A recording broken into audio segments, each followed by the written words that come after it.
по фигурно парзалене. През следващите около 50 минути ще проследим състезанието в оригиналния танц на танцовите двойки. Веднага бързам да ви съобщя, че лидери до момента след задължителния танц Уестминстърски валс са Албена Денкова и Максим Ставийски. На малка разлика от тях са французите Изабел Дюлебел, Оливър Шонфелдер. Битката за златото ще се води именно между тези два дуета, които ще видим малко по-късно тази вечер. Сега на леда вече са други французи – Натали Пешела, Фабиен Бурза.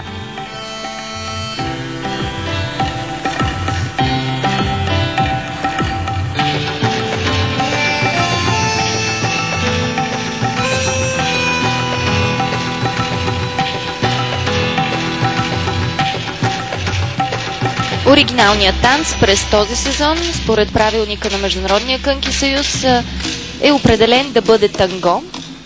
Двойките имат право да избират от 1 до 3 различни мелодии и варианти на танго.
Финал за французите Натали Пешела, Фабиан Бурза. До този момент, след задължителния танц, те се извилваха 4-то място.